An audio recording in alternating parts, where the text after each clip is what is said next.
Shout out to Gun Geek. This video is dedicated to you. Milsurp Garage.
Yep, it's Canadian.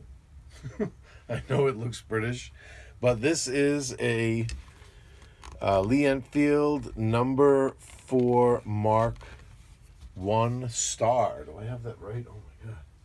Yep. And the star denotes this particular model. The number 4 Mark 1. Come on, this thing, it's like an icon. But there was a period where they were producing these things. This is a product of Canada. And, you know, I'm a big fan of that because, you know, if you can see in my earlier videos, I have a car behind me. I have a 1972 440 Roadrunner GTX. Still have it. And what's funny is, you know, you have a lot of people that, you know, will be like, wow, that's great. All American iron, you know, they don't build them like this anymore. And I'm like, oh, this car's not American. And they're like, haha, that's funny. Like, they laugh. And I'm like, no, I'm dead serious. This car's an import. It's, you know, and they're like, they look at me like I'm crazy. Some people just walk away. They don't even look for an answer. They just think I'm messing with them. But the bottom line is my car was made in Canada. It's not if you open up the door, there's a Canadian maple leaf sticker on it that says made in Canada. You know what I mean? And I was always a big fan of that. I didn't look at it as a, you know, there's a lot of people that are like, oh, it's one of those Canadian ones. Like, they have that kind of attitude about it with Mopars, you know what I mean? And I'm like, I actually think that's pretty cool. So, that's kind of like why I dug this guy. Let's dig into the history of this particular one that I keep here in my book. The common name for this is just an Enfield number 4. You don't have to go through all that marks and stars. You just basically, it's like, hey, look at that number 4 over there. Let's go check it out. You know what I mean? That kind of thing. And then when you break it down, there's different names for different stuff. Believe me, not an expert on these. I want to call them British rifles. I know, even though it is made in Canada, I'm gonna put quotations around that when we call it a British rifle, because it's Canada just kind of built them, like, in a way almost out of desperation. We'll get to that a little bit later. They were just kind of like, we need a rifle, and they, I guess they were kind of like to England. I'm not 100% sure, but they did make them for England too. So maybe like during World War II, they were like, hey, we can make some rifles for you, England. And then, that's a weird connection. You know, they had like a connection to France, but to England, I guess they had that connection to France, and when France was getting kind of beaten up, they were like, well, at least we could help out there, you know, who's looking to help them. You know, like, to really break it down to like the simplest possible explanation of what went on. Yeah, you can tell these just by the serial number because there's an L in it. It'll start with numbers, 2 numbers, an L, and then like a 4-digit number, like that kind of thing. That's like the serial number, the way the serial numbers fall on these things. And so the same number. This way you could tell if you pull a magazine. See, this magazine has just a 6-digit number. I don't think that is a that this is an original Canadian magazine. But I do have one, and we'll get to that later. I'll show you. But that's how you identify the Canadian parts off of this thing. And there's also a symbol that's kind of like a C with an A inside of it. And that's another one of their marks. This one does have an import mark from Alpina Arms in Lebanon, Ohio. I forgot where it is. I have it written down. So it's on here somewhere. But boy, let me tell you, I think maybe that's it right there. It's very, very small, very, very discreet, very stamped very lightly. I remember I had to read it with like a magnifying glass to even be 100% sure what it said and then look it up. I couldn't even read the whole thing, but I was able to get enough letters to look it up and see that it was actually an import mark. So at some point, it was imported into this country, I guess, under, collector's status. It wasn't like some kind of military import mark, you know what I mean? So it was a civilian import. Of course, they're in 303. The manufacturing date of this guy is 1949, and they started making these Canada right like mid-war, like 42, 40, something like that, somewhere in there. I'm reading conflicting things. I read 42 in a bunch of different places, and I read 40 in a couple of places. So somewhere in there is when they started making them. And this was Long Branch Arsenal in Canada. And there's a few things that make them stand out where they're different than the British ones. So right away when you look at them, they kind of had their own sight back here. The British rifles did have a sight that stood up like this, and it was an aperture sight, and it had an adjustable aperture also, but that aperture was a little bit different. I'm going to show you one of them later on. This one is much simpler. You just kind of squeeze this part, slide it up and down, and that's it. I mean, it's simple. You know what I mean? It's easier and cheaper to produce than what the British were putting out. And the safety is kind of like a different configuration here. This also, it's just a spring steel piece screwed on here that gives it the resistance, and this notch built into it for the safety. That is the safety right over there. And what else was different with the Canadian ones? The way the bolt comes apart. They came up with their own way of doing it. And, well, we'll get to that later. I'm going to compare it to a British number 4, and we'll look at those comparisons later. But there are a few things that make them stand out that are Canadian specific, let's put it that way. Production started, let me see what I have written here. I have 42 written on my paperwork here. Production started in 42 at Small Arms Limited in Canada and at Stephen Savage. Was later called Canadian Arsenals Limited. I don't know if they changed the name of the factory or they moved it to somewhere else. I think they just changed the name of the company that was producing them. And the correct bayonet is the Spike Bayonet number 4 Mark II. It's an 8-inch Spike bayonet that we'll take a look at in a minute. Now with these Enfields, you always have there's different amount of grooves in the barrel. So now, I know this is a 5-groove barrel. I'm not sure if all the Canadian ones had the 5-groove barrels or not. I think I might have read that, but the British ones, some of them are different. They have different amounts of lands and grooves, and there's some that say that has absolutely no difference. They were all the same, and then there's others that say, no, of course the 5-groove barrel is better. So just know when you're buying them, if you do have a preference, this is a gun that is important to take a bore light to, just because there are different, there's like 2-groove barrels or 3. Do your research and poke around. There's some things with the amount of grooves in the barrel. So if you're really concerned with accuracy and that matters to you, just giving you a heads up now that if you are looking for any of these number 4s, to take a bore light through it and see what you got there. And also, the bolt heads on these things are interchangeable and adjustable for headspace. So this one, I always write down with these types of rifles what bolt that I have, and this is a number 2. Okay, just in case anyone was curious, it's a number 2 bolt head. So yeah, this one looks like it has seen little actual service. You see a lot of these it's weird. They're either in really, really good shape or dogged. It's odd. There's nothing like in the middle. You know what I mean? And it looks like somebody sanded this stock. Although, with like a much more precision rifle, you would be able to see that, like, if there was a lot of sanding going on, that like that the metal parts would stand proud against the wood because the wood was so sanded. But these things, the wood was always so bulgy on these things. There's already extra wood. Look at how deep inset all of the steel parts are. Look at how, if anything, the wood is majorly proud to all the steel. Look at it. And you could sand the crap out of it and not have to worry about that. So maybe that's why they were built that way. But it just seems a little extra smooth to me. And some of these marks that look like they're damaged, like the dings and dents, kind of look like that look that dings and dents have when they've the majority of it has been sanded out, and it's just really that area way towards the bottom of the dent or the ding.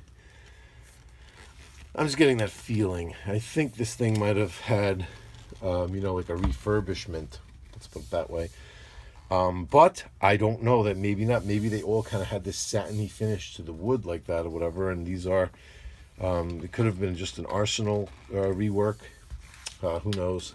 Cool that there's like brass rivets in there, right? That looks awesome. Just has a real nice look to it. Those ears that protect that front sight, they mean business. I mean, look at that. You're not damaging that. The crown is really nice. See, the bayonet connects to lugs that are actually, attached to the barrel right there. See that? Yep. And barrel band here, majorly strong. I think this is an aftermarket sling, but I'm not a big fan of aftermarket slings. But these Lee-Enfield cloth slings, it's easier to reproduce them. Where if you throw them in the washing machine, like when you get it, the next 10 washes you do, you just throw it in the washing machine, and then they come out kind of real soft and worn and a little bit frayed, and then they look real. You know what I mean? But it's the leather that's tough. It's real tough to get leather to look old. You know what I mean? Leather just has to kind of age on its own. So aftermarket leather slings just kind of turn me off. But these cloth ones are kind of cool because if you get them and they're kind of stiff, some of these companies, it looks like they already did kind of bleach it out or wash it out to give it that look. But I think I did that with a couple of these that I have. I think I might have one that's original. I'm not 100% sure. I don't think this is it though. This I think was one that I just washed a whole bunch of times. And yeah, what's weird is they have it for 1940s, or even the British ones were made even earlier. To have it detachable 10-round box magazine like this, you're like, whoa, that was way ahead of like Mauser and everybody else. I mean, look at that. So a soldier could just, it is a bolt action. It's not semi-auto, but you're telling me a soldier could just carry around a whole bunch of these and just slap them in. But unfortunately, that's not how these things really work. They were actually fed via stripper clip. And it's an odd thing, these stripper clips. Since this is a rimmed round, the 303, it was kind of there's a whole thing with this, man. I've done a couple of videos on it. They call it rim lock, and then these clips, the way the rounds have to go in. If you notice, let me get a little closer here. If you notice, one has to step right behind the other, just right, so they don't go in. They don't look like regular. Like these are 7mm Mauser rounds in a stripper clip. It's just flat straight across. But you see how this one is going to end up, because it has a rim and one has to go behind the other. It ends up angled like that. So then, can these go in either way? Yeah, this can go in the rifle either way. It has a stripper clip guide here. And yeah, you could put it in like this, or you could put it in like that. So then you're like, if I step them, obviously one has to be, it can only go in one direction. So which way do you put it in? If you load the magazine right, you're going to see that one round that kind of goes straight across. That's considered the top. And the one that's angled the most, you consider the bottom. And you would put it in like that. This way, that would leave this rim ahead of that rim, which is ahead of that rim, which is ahead of that rim, which is ahead of that rim, to conceivably not give the rifle rim lock. But like you could see in some of the videos that got a couple of old videos, they got to be 5-6 years old, maybe even more, on these issues with this ammo and a bunch of things related to these rifles. It's if you really operate the bolt like you mean it, it doesn't really, the rim could jump over. The rim could jump over the next rim, because after all, this is just spring loaded. It's not like it's not like the next round is locked in place. It can float down. So if you push hard enough, that rim will push the next round down. It will go over it. But it's true that I've been shooting one of these before, and I've encountered where the bolt kind of doesn't feel like it wants to go anywhere, even if you're kind of hitting it hard. I've seen that it could kind of mess you up. So it's better to know how to load these things. If you load them like this, that doesn't happen. And these stripper clips are a trip, and I'll show you why. I have a whole other video on these things. They're so rough. They're like parkerized like this on the inside, and it would be really hard to push the rounds through. And I found that if you polish out the inside of these things, it makes it much smoother. Well, here, let me show you. What are we waiting for? We're going to do a lot of jumping around. I'm going to forget everything. I said I was going to go back to 5 things, and I forgot what 3 of them were already. But this design is a cock on closing design. So you see, you could hold the trigger and push the bolt closed to decock it. But lifting the bolt does not cock it. It does something, actually. Is it set the trigger? What the hell does it do, actually? Let me take a look at the trigger. It feels like it's doing something. So I guess it's just this. If you notice, the bolt head stays in place. That's the primary extraction right there. Interesting, right? Is that primary extraction? And then the back, they call this thing the Cadillac of bolt actions. That's what they call it. And then cock on closing. So here when you close, you come up against, that's it right there. That's charging the rifle right there. So the stripper clip, like I said, you would put it in with the angled round to the bottom. Now look how smooth, look how nice. I'm confident that I have a whole stack of these that are loaded this way. I'm confident that I'd be able to put one in right after the other. It takes 10 rounds, and there's only 5 in a stripper clip, so you could double up right on top of it. These are snap caps, and I only have 5 of them, so I don't want to load 5 live rounds on top of it to show you. But and by the way, these snap caps, they're awesome. Let me show you one. They're awesome, and they're available from realisticsnapcaps.com. Look at that nice firing pin protection there with that silicone primer. And you could get these from realisticsnapcaps.com. Use coupon code Milsurp Garage, one word, MILSURPGARAGE, for 10% off. 10% off and free shipping as always. Now look, the people that said, I just want to know, this is going back like, I don't know, 6 years, 5, 6, 7 years, maybe more. I don't know. I gotta look. I did a video on polishing these out on the inside like that to get this very smooth glide through here like this, so that you're able to charge easy. And there were so many haters that came and said, oh, good job, grind off, polish off the parkerization, so now they're gonna rust inside like crazy or whatever. Let me tell you something. These things have been stored in an ammo area for years that was the dankest, concrete hole in a basement that where anything would rust. Stainless steel would rust down there. I had no idea what was actually becoming of these, and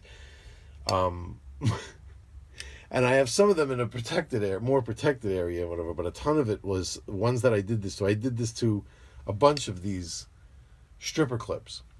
And this one I pulled out of that area, and look at it. There isn't a speck of rust on this thing. I don't know if these things are made out of stainless steel, but so I'm not going to go back and comment back on those videos, but just if you're still subscribers or you're still watching and you're one of those dudes, or if anybody wants to go back for me, find that video and just comment back to those people and say, yo, dude, he just posted a new video 7 years later with those stripper clips, and they're fine. I promise you I did not go in and repolish this. And I looked at like 10 of them, and they all looked like this.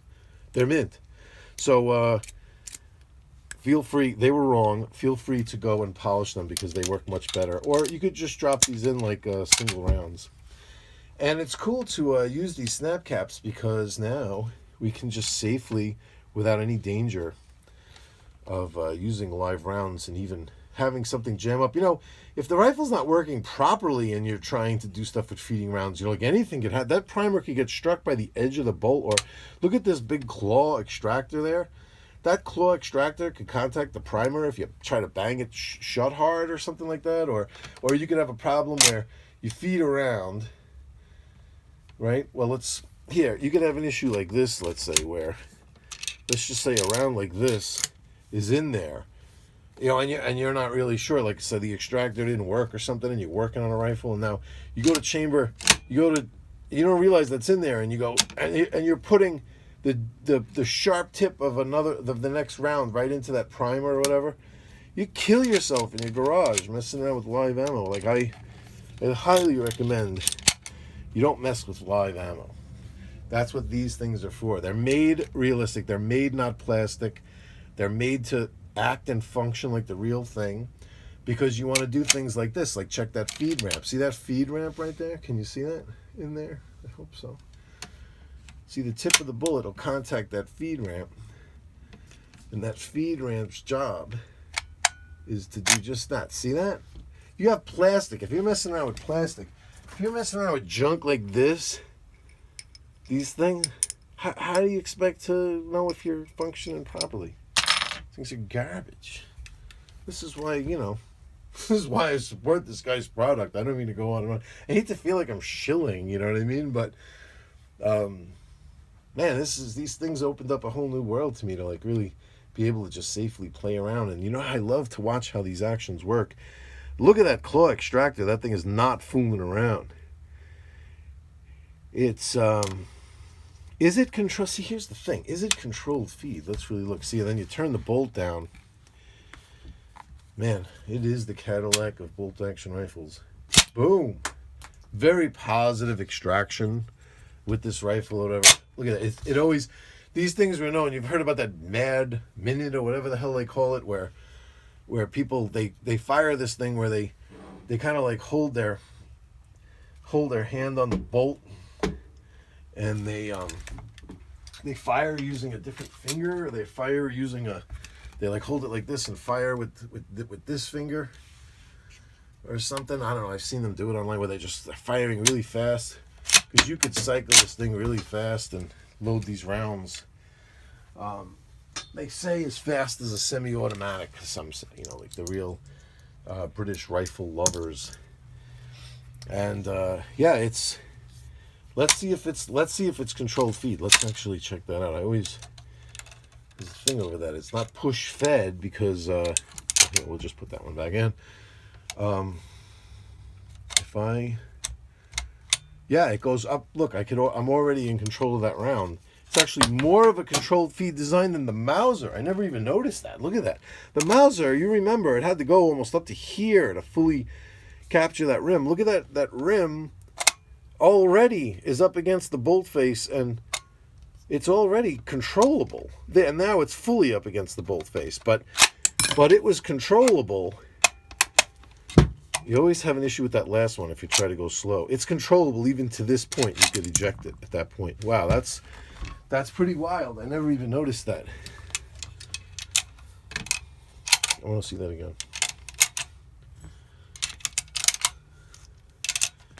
Oh, it's so smooth feeling to load them this way. And the fact that it takes 10 is sick. There isn't another one like that. Yeah, look at that. I could close it just that far. I could still see the neck down part of the cartridge, and I'm in control of that round. That's an awesome design. This is what they're talking about. This is definitely what the people that love this rifle, this design, are talking about. So, yeah, let's get into some Canadian history here with this thing. Listen how wrong they were, man. They really messed up with this rifle. Let me tell you why. Here's the Smith Book of Rifles. If you don't have a copy of one of these, go on eBay. They're like $5. It's a staple. You got to have one of these things. Here, Canada, right? We're looking at the Ross, no longer in production. And then we go right to the FN. How wrong is that? They're not even talking about it here. And then on to Chile. This is what happened with this thing. They didn't get any. It's almost like because they didn't invent the thing, they definitely earned a spot to have this as, yeah, brief historical summary. Ross, FN. Right from Ross to FN. Here we go. Here we got a whole stack of Ross rifles here. Canadian submachine guns. Nope. Then we go to China. Nothing. That was Small Arms. Sorry. That was Smith's Small Arms of the World. Same guy. I guess he didn't like Canada, that guy. But here, Rifles of the World by John Walter. We got a little bit of info here. Shows the different countries. Australia, Britain. So I got an Australian number 1, Canadian number 4. I don't really have a British rifle. I do in a way. I'm going to show you that in a minute. Canada. After using, maybe we'll switcheroo here. After using Martini Henry and Lee Medford rifles, the Canadians elected to follow independent lines by adopting the Ross in 1903. The spectacular failure of the Ross in the First World War led to the belated standardization of the SMLE in 1916. So that was the number 1, of course. Although no manufacture occurred until Long Branch factory, operated by the government, owned Small Arms Limited, tooled up for number 4 rifles in 1940. See, I'm getting 1940 right here. But that's when they tooled them up, but maybe they didn't start cranking them out. No, actually, well, it took 2 years to produce them. I don't know. Who knows? Maybe it takes that long to tool up for something. But I'm thinking that maybe England sent them a bunch of stuff. It ain't that long of a boat ride, you know what I mean? So there's some this misinformation there somewhere along the line. There's the correct information. Maybe it was like 41 right in the middle. Canadian-made rifles used by the British Army are described in the main text. They followed the improved number 4 Mark I star pattern. Unique to North American production, it had a distinctively safe safety catch, had C Mark II and C Mark III back sights, fabricated from stampings. See, that's stamped steel there. These were broadly similar to the British Mark IIIs and IVs respectively. Canadian guns were regarded as very well made. Had serial numbers with the L in it there. An LB monogram maker's mark. And about 905,730 of these were made. So about 1 million of these. There's 1 million of these out there. Canadian rifles normally displayed the Dominion of Canada. They show the marks, the C with the A in it, and all that kind of stuff. And then it talks about some of the like sniper rifle versions of them that there were and stuff like that. So those are out there too. Big money, talking big money for those. But this action, look at it. See that last round. See, what is it with that? If that last round is in there, and when you're cycling, let's put. Just want to show you because I'm doing it kind of slow. I'm not doing it like for real. If you were to, sorry, didn't have that back all the way. Now, if you were to go bang, see, it'll chamber that round with no problem. So I don't want you to think that there's a problem with the last round sticking. It just doesn't like the last round to be, just in general, this rifle does not like to be babied. It likes to be ridden hard and put away clean. You really got to rack that action. You got to really mean it.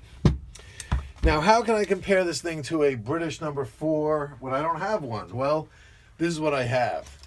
I have my Golden State Arms Santa Fe Jungle Carbine. There is a video of it up there. I'm not going to taint this Canadian thing with showing you something that's British and American and like kind of forcing it in here. But I just want to show the differences because I could use this because it is a true number 4. I shouldn't say that. It is a British number 4, and I could show you the differences, what the differences were.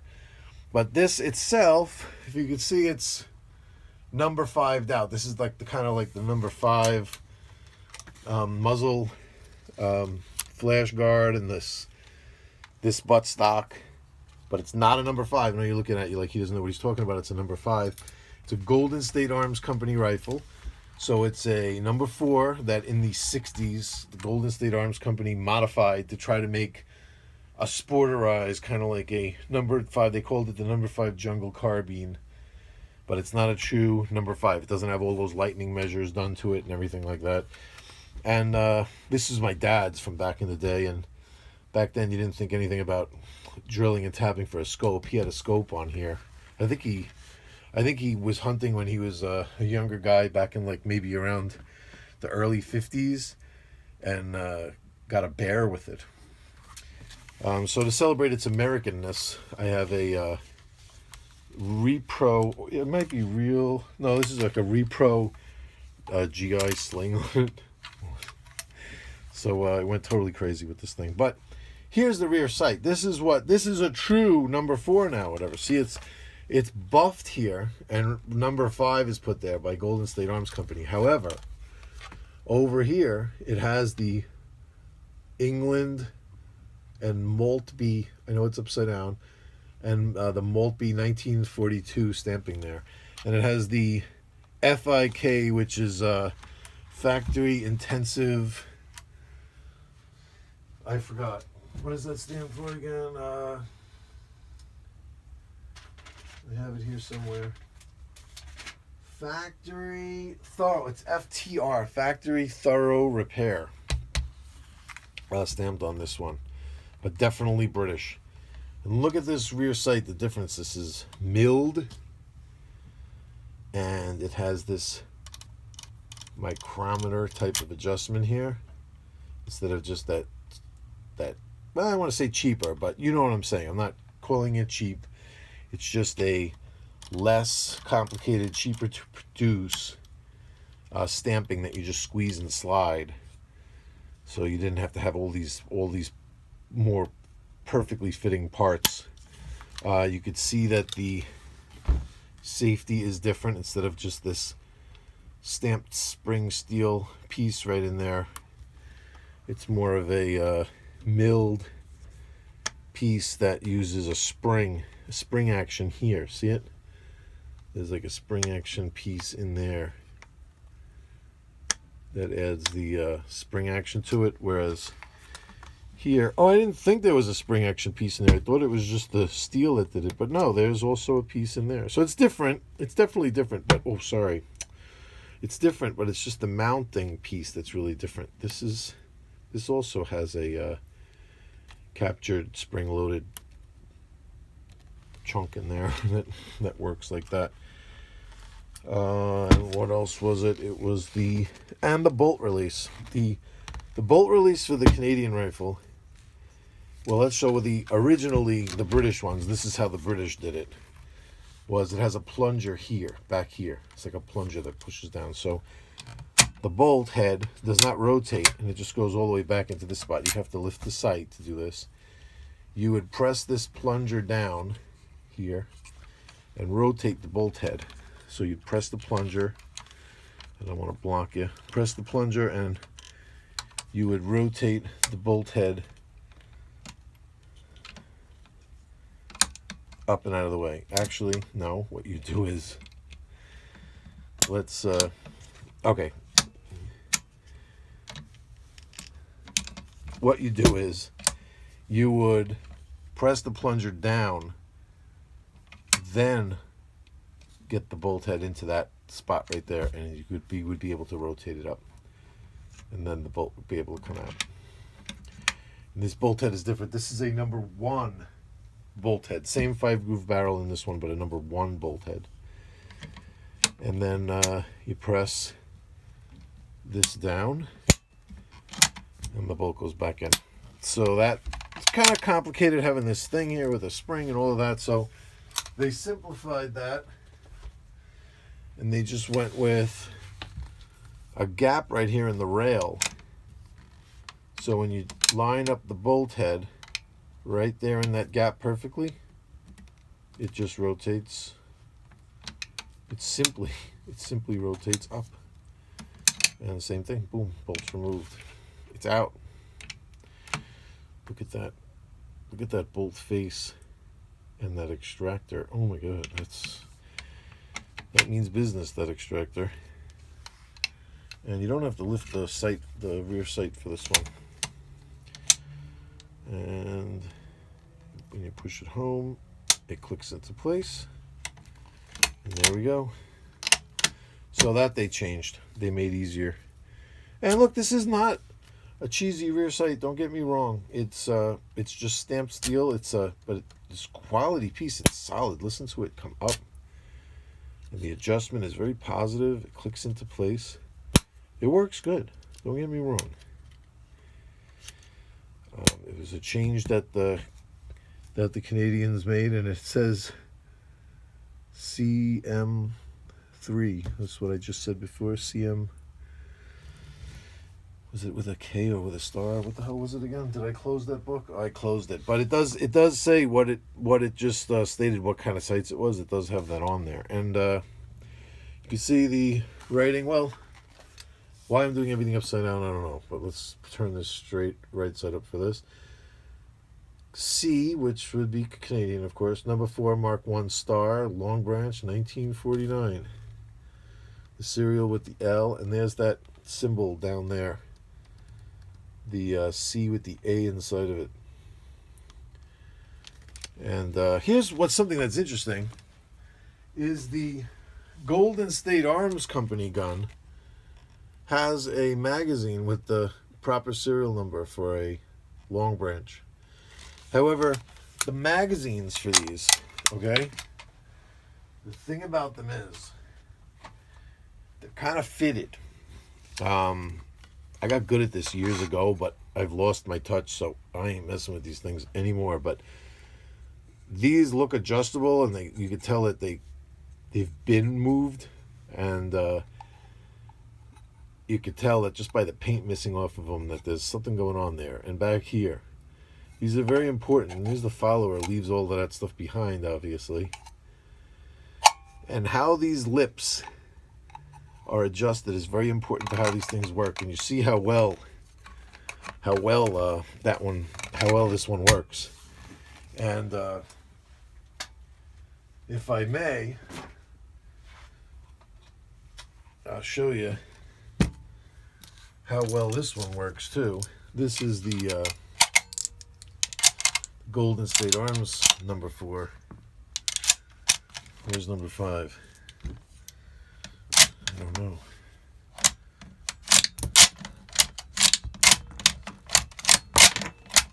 Right? So I ain't messing with it. That's the bottom line. Because once you get these things working perfect, that's how you leave it. Perfect. So it'd be nice to have the Long Branch magazine with the Long Branch gun. I agree with you, but it's just that's how it worked out, and that one works perfect in there, and it's staying that way. Now let's get to the bayonet. Spike bayonet. Here we love our bayonet info. I like to tag these. Number 4, Mark II spike bayonet, 8-inch overall length. Oh, blade is 8 inches, overall length 10 inches. Is the CA mark for Canadian Arsenals Limited, the post-war successor to Long Branch. So I got the correct bayonet. It wasn't easy to find this guy.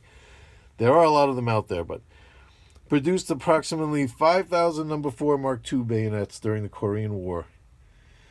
Last number 4 sockets made. The CA trademark was adopted. The C with the A inside was adopted in 1947. So since this is a 1949 rifle, this is perfect. This is the exact bayonet that is for it, and it's just a oof, not want to get stuck with that. It's here's the, sorry guys, I'm all over the place today. Number 4 Mark II. There's the C with the A in it. This is the correct bayonet, and they're kind of cool how they go on. They go on. You rotate it around, and there's gonna be a spot where it obviously drops in. That spot right there. You just push in and turn. It'll click into place. And nice. It's not unwieldy. What's the word? Unwielding. It's not so large that it's like in the way or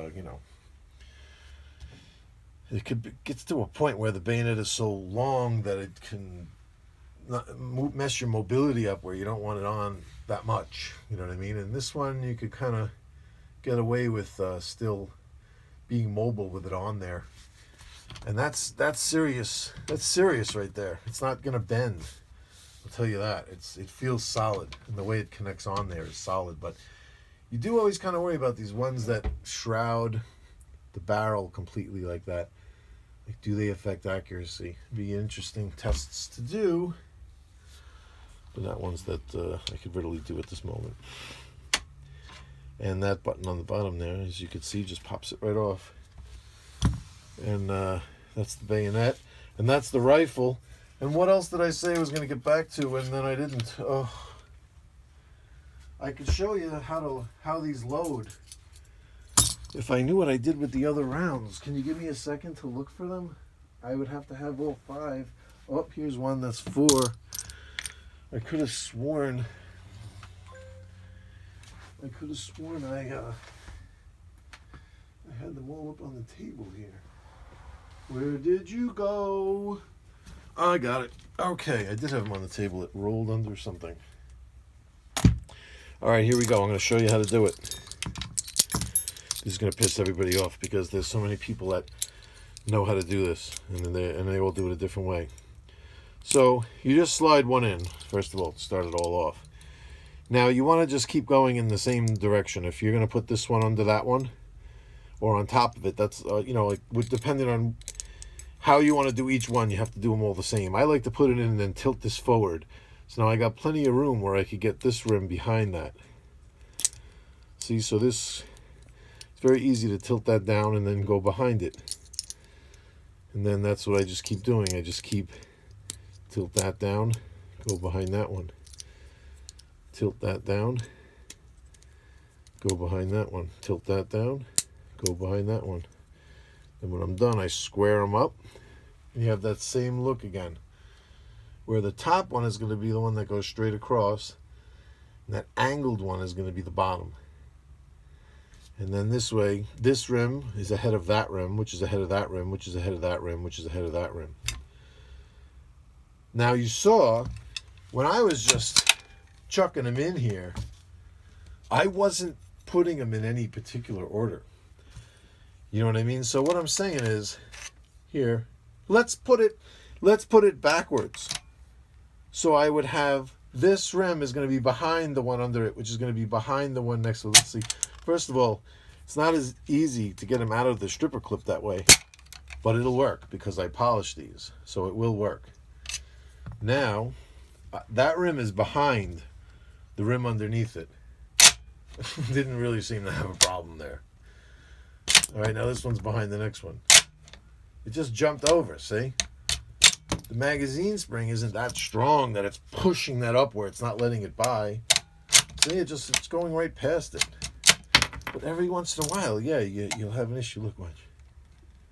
There it is. It's like on it. It's on the rim, and look, right over it. I don't see a problem.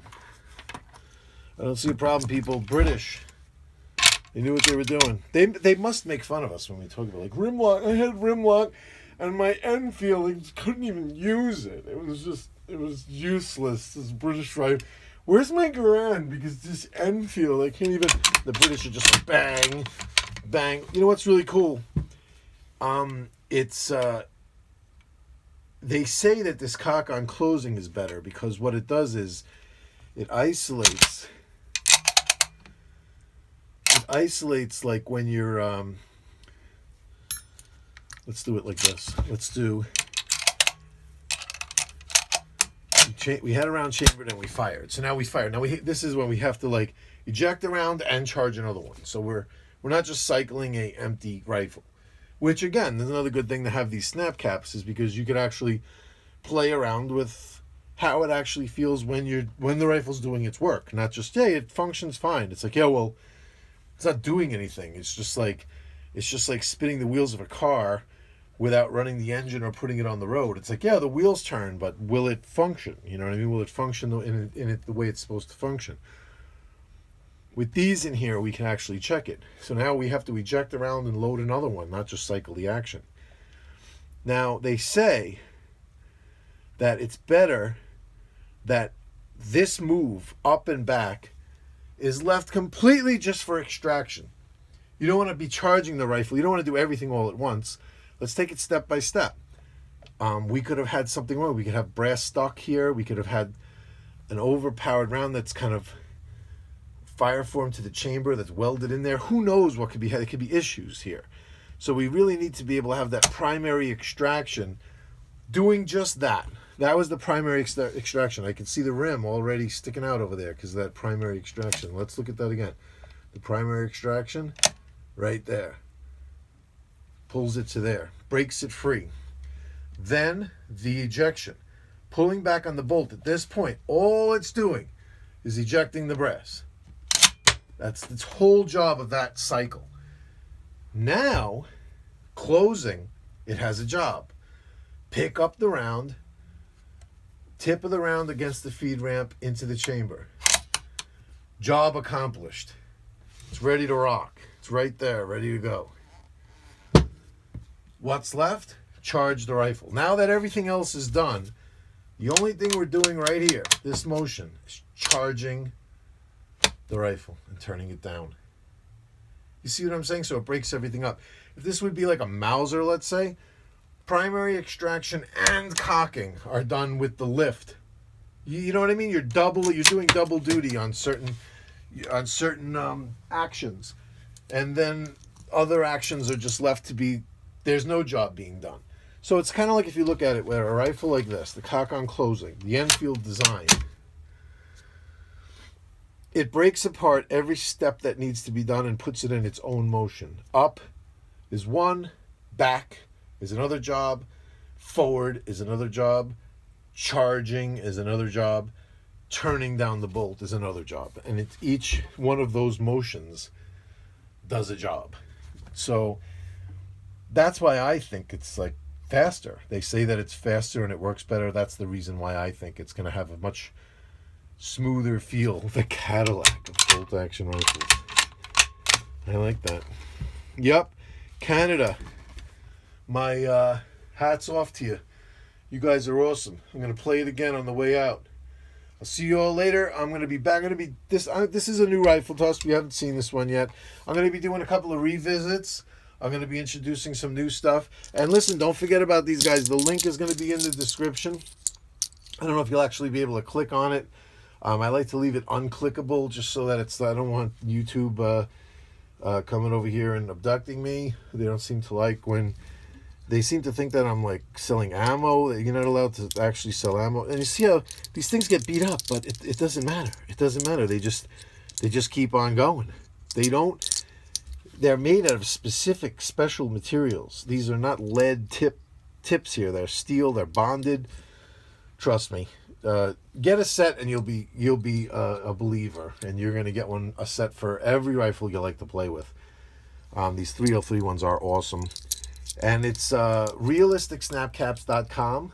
When you're checking out, use coupon code Milsurp Garage, one word, MILSURPGARAGE.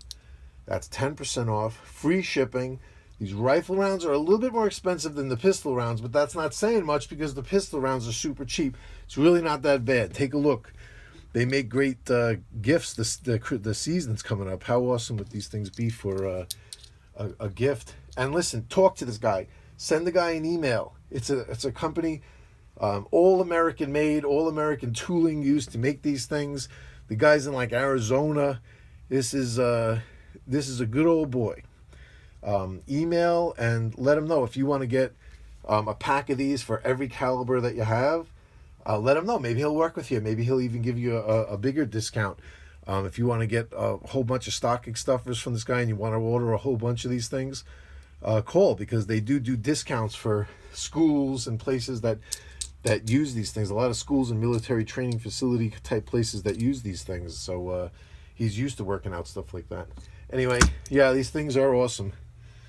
And we're going to be back with, like I was saying, we're going to be doing some new stuff, some revisits. Some people want to see the Garand again. I'm getting a lot of that, and I miss my Garand. I got to tell you, I think I'm going to bust it out. I think I'm going to do that video very soon. And we had some snow where I'm at, so that kind of messed me up for a while, because where I work, I got to deal with the snow. So sorry I've been MIA for a little bit, but we're back. Canadian.